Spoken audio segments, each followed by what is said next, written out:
Hey everybody, welcome back to another review of Married at First Sight. This is going to be season 14, episode 14. As always, it's your boy Big James, the Big Eye himself. And hey, let's get to it. I'm going to try to not complain as much this episode, even though this episode really got on my nerves too. Uh, I am very much done with this season because there's no one really to connect to or attach to or root for. Like I root for individual people, but not couples. And you want to root for couples, but I don't. None of these couples are really worth it. This is I guess, the halfway trip thing for the couples. Let's just get to it. It starts out with everybody packing up. I'm gonna go couple by couple, and I'm gonna do some stuff scene by scene, and hopefully you'll understand better to keep up. It starts out with them packing, getting ready to go. Everybody's driving and going, and everybody seems to be doing really good. On the way there, I'm gonna start Stephen Noy. I'm gonna start with Stephen Noy. Stephen Noy, they argued on the way to the cabin. I think they went to like a ski lodge, but it was like in the summer in Vermont, so there was no snow or nothing like that. I guess you can still go, but about social media, that was their thing for the entire episode. Was Steve being upset about social media and Noy not giving a damn that he's upset about her posting on social media, because stuff she's posting on social media, people think is about them. The entire episode, that was all they did was talk about that. Her post on social media and him being upset about her post on social media, telling her about it, and her being like, "Yeah, I really don't care. I'm gonna do what I want to do, and that's it." That is so childish, so ridiculous, and so stupid to me. And it created more problems than that. It created an extra problem. You see, because when they were at the resort, they were talking to everybody else there. I keep calling them resort, and I don't even know what I think just a cabin is what it is. When they were there, all couple and Steve brought it up when they were all talking, like, do you want to talk about the problems that we're having? And Noy said, no, I don't want to talk about it because, it's private and I don't want other people to know what problems we're going through. And Steve was just like, he was saying it to put emphasis on the fact that, oh, you don't want people to know if we're having problems. You don't want to talk about it because it's ridiculous on her part that she keeps posting on social media about the problems they're having. But when he said, let's talk directly about it, she doesn't want to. Let's talk about it amongst our group of friends about it. She don't want to. This is the reason why. Because she's wrong. And she knows she's wrong. She 100% knows she's in the wrong. But if you post some wrong shit on social media, on Instagram, Facebook, whatever, people are going to be like, you tell him, you deserve better than that. Because she said something about, oh, if you feel like you deserve better than you do. And so in her comments on her post, it's a bunch of, oh yeah, girl, you deserve better. That's right. You let them know. You ain't got to put up with this. But if you say it in person to people who know what's going on or who can see what's going on, they're going to say you're wrong. So on social media, she gets cheerleaded. She gets boosted on what she's doing. In real life, people look upside her head like you fucking stupid. So which would you prefer? She would prefer to be online and vague with people with a bunch of strangers than in person with people who know her and know him and know what's going on. That is why she doesn't want to talk about it in person. That's why she doesn't want to stop doing it. She is getting a lot of positive reinforcement and a lot of celebration on the internet. She is not getting that in real life because she's fucking wrong. So she wants to keep doing what's making her feel good and not doing what's making her feel bad. And during this, she also tells Steve that later on that no, they were doing the game, and she said that they were doing whatever kind of game about asking questions or whatever the fuck it was. Who is most likely? And Noy said that she. This is the problem with Steve. She wants to stay home. It's not necessarily that she wants him to get a job. She wants him to get a job and go away so that she can stay home all day. That's what she wants. It's not about finances. It's not about how much money they have. It's not about any of that. If Steve makes enough where they both don't have to go to work she still wouldn't like that. She wants to be home by herself. And she wants him to go to work. And she stay home, take care of the kids. And I agree with Steve. No fucking way. Everything he said, but I don't trust you. He's like, I don't trust her. She says she'll stay home, she'll take care of the food, she'll take care of the kids. She has shown me at no point that she can actually do these things she said she would do. So he doesn't have a reason to trust her, that she will actually take care of the household and take care of stuff. Why would you have kids with someone who can't even show you that they could do that? And she thinks because she has a dog that shows I can be good with kids. No, it doesn't. So I'm on Steve's side with that. I was on Steve's side this whole episode. I was at no point agreeing with Noi. And Steve, he's so mature, he's so calm, cool, and collected that I think it really messes Noi up. Because I don't know if she wants to paint him in a certain light, but he is not coming across in that light at all. Whatever she's trying to convey, he is not doing it.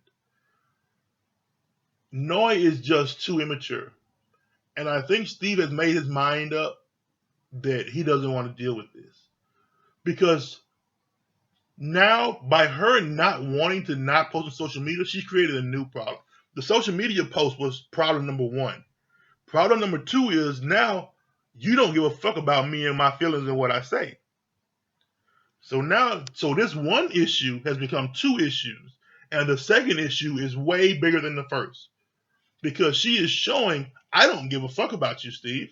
I don't care what you feel, and I don't care what you think. I'm going to do what I want to do and dismiss you.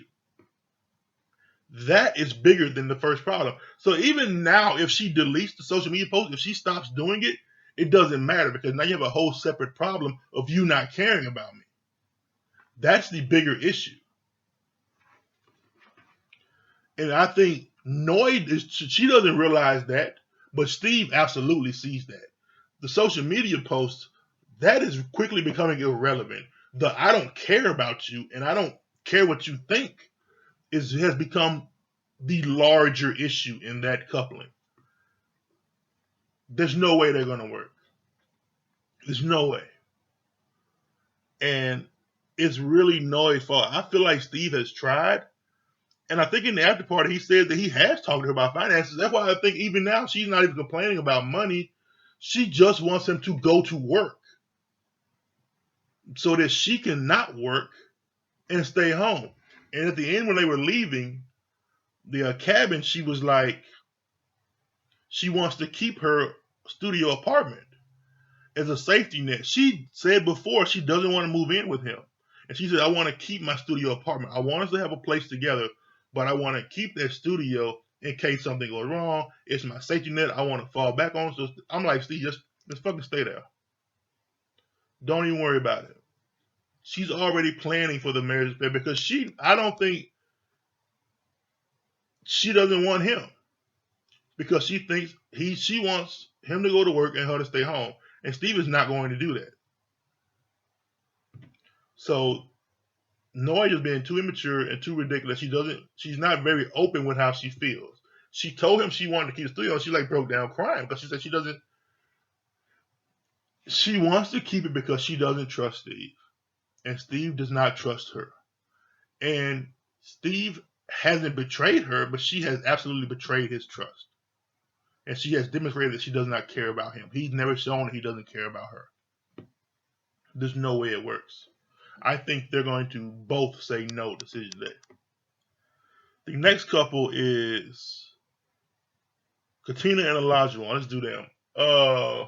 Olajuwon is the same old asshole that he's always been. And he has his good moments and his bad moments, but his bad moments are so bad that they overshadow anything good he did.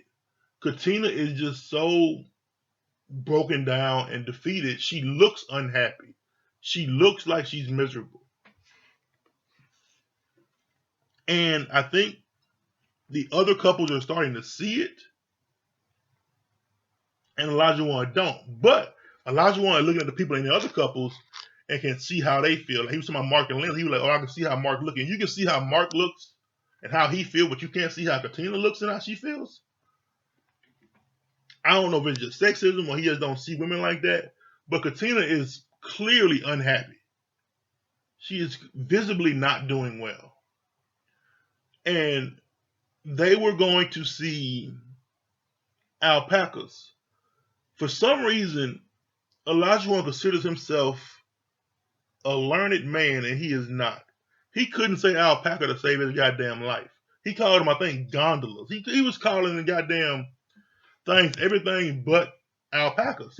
Llamas would have been acceptable. He couldn't say that shit. But he likes to look down on Katina like she doesn't know anything or she's not educated or whatever. So they're doing that, and he once again starts degrading Katina. He starts talking down to her because he feels like because she's still in school and she has student loans and she still lives with her mom, that she's not mature, she's not ready for any of this. She's not ready to have kids. He's like, how you gonna have kids and go to school and pay off these loans and work? And I was like, God damn, you want her to do every fucking thing. And I understand that, she would have to anyway. But he said, you can't graduate and then have kids because you just starting to work. You can't just start work and raise kids. Well, it's a good thing she's not going to be doing it alone. You're there to help raise the kids too. No, he made it abundantly clear he ain't helping with no fucking kids. I would not have kids with him if I was Katina. I wouldn't even entertain that thought. He is literally sitting here saying that he is not going to do shit for the kids. It's going to be all on you. Taking care of the household is all on you. Taking care of the kids is all on you. And you still going to have to work. He is going to do what he wants to do, which is, I guess, none of that other shit. And that's it. When they get to the cabin, all the couples arrive. All the ladies go get in the hot tub. And all the men say, we're going to cook. I think in the end, Steve ended up cooking, and I think Mark and Michael were just like sous chefs, getting all the stuff prepped for him to cook. And Olajuwon did nothing. He didn't help with shit. He just sat there and watched them dudes cook. Now, he is so adamant about cooking and all this other shit, and it's something that he can't even fucking do himself. He can't cook worth for shit, but he wants other people to be able to cook for him. He is on my fucking nerves so bad. And he's clearly sexist. And he's clearly not nearly as smart as he believes he is. Not even close. He doesn't pay attention to her. He doesn't listen to her. He clearly doesn't care about her. I don't even think he likes her. I think I don't know. I can't wrap my head around what he sees when he looks at her. And I don't like even talking about this couple because I look at them as just some shit you don't say nothing about. That's how I personally feel. Like if I saw them in real life, I'd be like, I just shake my head and be like, man, what the hell? And just go on by my business. I don't like this couple at all. I don't like them being together. And I still feel like Katina's going to say yes. And I feel like he's going to say yes too. On decision day. They did some other shit. I don't know. I don't care. During the game of whatever, they were talking about the fight on the airplane. Steve asked, and they was like, and Olajuwon was like, yeah, Lindsay started that fight. Because there was a whole other shit with Lindsay. I'm trying to think what else they did. I don't know. I get so tuned out with them two. Because Olajuwon is just an ass. And he clearly doesn't, I don't think he likes her. But he sees her as somebody that he can use. He always talks about my wife as like, she got to work to make it to make varsity or some shit. Like she got to try out for the team. And I'm like, dude, come on. Because he feels like because he has a job, he has a career, and he has his own house, that he is so much far ahead of her. And he's not. He really isn't. He lives way outside of Boston. They probably make about the same because they both work for the city. She does I think data entry, and he works at a wastewater plant. So they're probably pulling in the same amount of money. It's just that she wants to live in the city. She's going to school, so she's still paying for school. So she just stays with her parents. If her parents got room, then why not? But he moved out on his own in a house that it looks like it was just bought as is. Like his house isn't something that to be really too braggadocious about, but he is. And apparently he's starving because he doesn't know how to cook, and there's nobody to cook for him. So he probably goes to his parents' house all the time to eat. He hasn't a leg to stand on with this whole "I'm in a better place than you." It's superficial at best. Because once she finishes school and she gets her degree, she will get a better job that pays more than what you're making, and she will have more options. That's it for them. Our next couple is Michael and Jasmina. I don't think Jasmina likes that dude. And I think he's scared of her.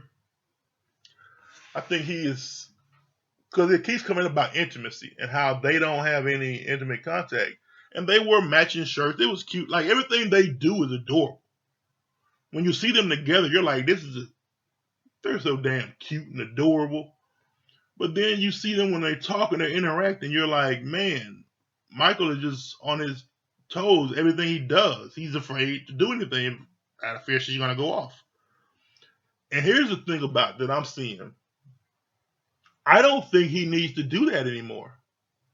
I feel like Jasmina has really calmed down a lot. I think she's gotten more used to him. I think she's gotten more comfortable with him. But he's kind of like a scalded dog. He just don't trust it. He don't trust it for a minute. And she is saying she wants him to do more, to be more assertive, to be more physical, to be more everything. And he is like, it's a trap. I ain't doing that shit. That's how I feel just looking at them. They go to see a medium, which I thought was terrible. And apparently, I don't know what a medium is, because I thought a medium was like Whoopi Goldberg in Ghost. Like, oh, I talk to dead people and tell you what they say, or I see the spirits. She was doing fortune telling, palm reading, card reading. She was like, what the fuck kind of medium is this? And she told him a bunch of shit that I swore was bullshit about his brother, what his brother said. They're gonna be happy together. They don't know it yet. They're gonna have kids, be together a long time, all kind of shit. Jasmina seemed more happy about it than Michael. Michael seemed like he was very uncomfortable, but he went along with it anyway because it was Jasmina's idea. Later on, Jasmina said that if he would have said he didn't want to do it, they wouldn't have done it because she was. So I think production put this together because she was like, because she actually did consider him. She was like, I didn't think he would be okay with it or comfortable doing it. And if he didn't want to do it, we weren't going to do it. And Michael was like, no, he just went ahead and did it anyway. And so I'm thinking that this wasn't her idea or his idea. It was just something they said, hey, you guys go do this. And they went and did it. So that let me know she at least thought of him and wasn't just like, whatever, you're going to do what I say. Which is a good sign. It's always a good sign. They did the game. It's so crazy that they seem like they're such a bad couple, but they seem like the most normal couple there. So they were leading the games and the activities and stuff because nobody else would have been able to do it without some shit popping off. At least they don't have screaming matches or shouting matches or arguments like everybody else. Or like Noe and Steve, where they just like don't talk to each other, or Steve is just like, I don't want to deal with this. And Noe runs away. So fuck. So Michael and Jasmine are the best couple there, and they're a terrible couple. What else did they do? And why is Michael and Jasmine like the damn therapist couple? You know, I remember when it was Woody and Amani, they would try to talk to the people. It was Brianna and Vincent. And then now they're like, oh, it's Michael and Jasmine. I'm like, they were much like Woody and Amani were the perfect couple. I don't think like their entire season, they don't have that New Orleans season, they didn't have any issues. They had zero conflicts. They got along like peas and carrots. All right, they came together like butt cheeks. Woody and Amani. So for them to be able to listen to, be a show to talk to somebody for that season, yes. Brianna and Vincent, they had small arguments, but nothing big. They could work together. They could listen together. Vincent was willing to change, and Brianna was willing to change and learn. They were a good example. I could see them being somebody that like would talk to the people, to talk to the other couples. I don't think last season any of those couples were good. That was the Houston season, wasn't it? Yeah, none of them. And this season, they're like, oh, it's Michael and Jasmine. The fuck it is. She don't like this dude. And she keeps saying there's no attraction. There's no attraction. She told the girls that in the hospital, there's no attraction. Listen, maybe it'll come later. Y'all already a month in and you got a month left. If you don't find him attractive yet, it is highly unlikely to happen anytime soon. But she did say, oh, she talking to the media when she said that, he was smitten right away. Like she knows he was into her immediately. And she's like, I'm getting to that point where I'm kind of liking him. So I don't know. I think it's going to be a no from her. And he might say no too, because he's starting to feel like he can't be himself. He can't be comfortable with her. And he feels like everything she says and does is just a lie and a setup. Even when they had the most likely game, they said, who is the best liar? Jasmina. Everybody said they feel like Jasmina is the best liar. Jasmina said, I'm the best liar here. So Michael's not crazy. He knows that he can't really trust her. Because she could be lying and she's so good at it, you can't tell. Because when she was saying that he was yelling at her and raising his voice, we saw that ain't what he was doing. But she really sold it like that's what was going on. And I think Michael is catching on in that. And like, she is convincing him he's doing shit that he's not doing. If you can lie that goddamn good, I don't want to fool with you. Got me questioning my goddamn self now. Shit. But Michael's talking to Mark about their problems. And I'm like, why is Michael talking to Mark? Why was Michael talking to Elijah? Why is he the fucking go-to guy? With this shit he got going on, what the fuck? Is this the best advisor available to the goddamn producers? Shit. And Lindsay is Jasmina is sick of fucking Lindsay. I think this episode, everybody, let's go on to them next, because I'm done with Michael and Jasmina. They're going to say no. Mark and Lindsay is the absolute biggest shit show you could possibly imagine. And it's all one person. Mark is done. Mark is done. He is as done as one man can get. He don't give a fuck about her no more. He don't want to hear about her no more. He doesn't care no more. And it is visible. You can visually tell he doesn't give a fuck. He is just going through the motions. Lindsay keeps insulting this man, talking down to him, and acting like he's doing it to her. They were in the bed, and she kept fucking with this dude. She kept poking him. He was like, no, let me sleep. I want to lay down. She kept tickling him, poking him, rubbing on him, pushing him. And then he gets up. And then he goes out. They go outside to the patio. And he says, they're going to have a sound bath later. It'd be good for her to help her calm her down because she's so hyper. She had a total fucking meltdown because he said that she was hyper. Which, let me tell you something, isn't an insult. It's not a put down. It's nothing when you are hyper. You just did some hyper shit in the room. And he was like, yo, this will really calm you down, bring that energy down. And Mark was like, I'm apologize. I'm like, Mark, and you can tell like he didn't give a fuck about her feelings, about her being insulted, about her being hurt. He didn't care. I'm so proud of Mark because he's not apologizing anymore. He's not being considerate. He's not being thoughtful. He don't give a fuck what Lindsay has to say or feel. He said, it doesn't matter what I do. I called her hyper. That's not a bad thing to call somebody. But she's going to make herself a victim. She's going to act like, oh no, this is something we're doing to her. Like he sees it and he calls it and he knows it. He's like, there she go. There it is. And it was the entire time. And when Lindsay gets drunk, she gets angry, she gets mean, she gets rude, she gets disrespectful. And I think it was shocking when they were playing the most likely game. They was like, who is most likely to start a fight? Lindsay. Everybody said Lindsay. So Lindsay would start. Lindsay has started all the fights within the groups.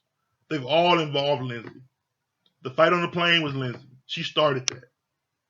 And you can see Lindsay's feelings about her. They said, who's most likely to lie about their sex life? They were like, Lindsay. Because then she going to sit there and degrade Mark. She was like, well, I lie to Mark that it's good when it's not. But she doesn't think, but that's not an insult to her. That's not rude. That's not degrade. That's nothing. That's just, oh, I'm just saying something. But the minute he defends himself a little bit, just says, hey, could you not say that? I can't believe it. She was pushing him and shoving him and all that stuff there. And he was like, could you stop? I can't believe you would say that. Like, she was so insulted. She was the victim. It doesn't matter what happens. Lindsay is the victim. It was a lot this episode. If you saw it, you know it. If you didn't see it, I can't explain it to you. It was so much bullshit with her. And she is just drunk, talking out her ass, sipping fucking wine, making a fool out of herself. And I was so proud of Mark. Mark didn't say shit to her. When they were playing that game, he just sat back in his chair, just looking at her. Because what he's seeing the whole time, everybody else finna see. She's gonna sit here and talk all kinds of shit about me. I'm gonna say nothing. And she would still jump up and act like she was the victim here. And that's exactly what she did. She sat there for 30 minutes talking shit about Mark. The minute somebody said anything at all, no matter how mundane, or like, oh my gosh, that's rude. I don't have to take this from none of you. Okay, I'm a good damn woman. And like she is unaware of what she's doing. Like she can't see herself, she doesn't hear herself, none of that. Fuck Lindsay. She gets so goddamn drunk at the game that she gets hung over and Mark has to take her to urgent care in the next morning. And this is on Married at First Sight producer bullshit. They make it seem like in the preview that she's jumping out of the fucking car. That's not what happened. She opens the door. Mark pulls over to the curb, stops. She gets out, throws up because she's hungover. It wasn't no food poisoning. It wasn't nothing like that. It was she had all alcohol and no food the day before. But Mark is a nice guy. He takes her. He stays there with her, make sure she gets better. She's okay, and they go back to Boston. The shit Mark puts up with her, he a better man than me. Because I would have just straight up punched her in her goddamn face. We would have been like Chris and Alyssa. We wouldn't have made it the goddamn first week. Because it's a pattern. She keeps doing it. He keeps hanging in there. So he tells the guy, hey, it's good. When it's good, it's good. But when it's bad, it's a complete fucking train wreck into a nuclear reactor. It's bad. And she wants praise. She wants to be praised for not disrespecting you. Like, that's not how the norm should be. And Mark, I feel so good that you can visibly tell he is fucking done with her and done with this whole shit. He's ready for it to be over with. I would be surprised if they make it the next 4 weeks. I think Mark is going to find himself an apartment, a place to stay, and a job, and he is fucking out of there. And she keeps saying that she's telling the girls that, Mark's life is a disaster. It's all fucked up. And Mark is saying, like, Lindsay is the only fucking disaster in my life. Michael talks to him after the fucking game. I'm all over the place, but it was so much bullshit. After the game, and Mark said that, he started the fire outside, and Lindsay was mad that he used the kerosene that she brought. And he was like, what? Everybody was like, she was mad that you used kerosene to start a fire. I guess she wanted to use the kerosene to start the fire so that she could come back and tell everybody what she had done because she was so great. That's really the only reasoning that anyone could think of, that she wanted to do it and she was upset that he did it first. And Michael says, man, this ain't about the kerosene. It's something else. And Mark is like, she just won't stop. She won't stop insulting me, being disrespectful. And then I can't defend myself because the minute I do, then it's all about her. I'm insulting her. I'm disrespecting her. She will find a way to be the victim. And she will. She will find a way to say that this is an attack on her. So she's in the bed, and Mark goes talk to her like, "Hey, are you all right? What's going on?" And then she keeps talking, and then she's just talking wild and reckless.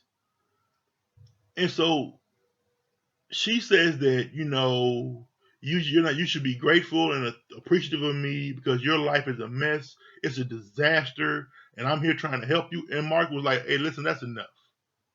All right, I don't need to hear this. Don't say that stuff to me." And she's like, "Get the fuck out of here. Just go." And so he left. And Mark is right. Mark is like, my life isn't a disaster. My life's not a mess. You are the mess in my life. You are the fucking disaster. You are the bad thing that happened to me. I feel like Mark really could or really does have a control over what's going on in his life. But Lindsay doesn't see that. Because whatever he's doing that doesn't involve her is irrelevant and doesn't matter. And then she gets mad that he left and left. She told him to get the fuck out of here and he left. She's pissed that he left. Why the fuck? And then she was like, "Well, just stay here. Be on your own. I'm fucking done with this." And Mark was like, "I'm done." Like, all right, whatever. Because he doesn't care. It was when they arrived, it was obvious he didn't care. He is over this. He's over her. She ain't worth it. Drunk ass heifer. Wearing those. I don't know what happened. I don't know why. Where did she find those clothes at? Her swimsuit was atrocious. She dresses like she's a fucking 80-year-old woman trying to be hip. They blew my goddamn mind when they put her name on. They said that Lindsay was 34. I was like, oh fuck. I thought she was in her 40s. Late 40s. That must have been a rough ass 34 years. Them was some hard hitting 34 fucking years. Because I could have sworn she was approaching 50. She needs to lay off the alcohol and hit a fucking gym for real. Oh, she looked bad. And she dresses like an 80s fucking prom. Like, what is she wearing? I don't know if she was bigger and lost a lot of weight. That's why none of her clothes fit right. Or if she just buys them like that. Or just weird ass colors. Nothing matches. Nothing fits. Nothing even looks good.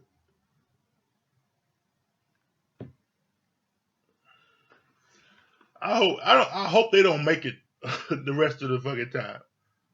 I hope they don't even see Decision Day. I don't want to see clips of them at Decision Day. That means they went too damn long. Those are my thoughts. What are yours? I tried not to rant, but I think I ended up ranting anyway.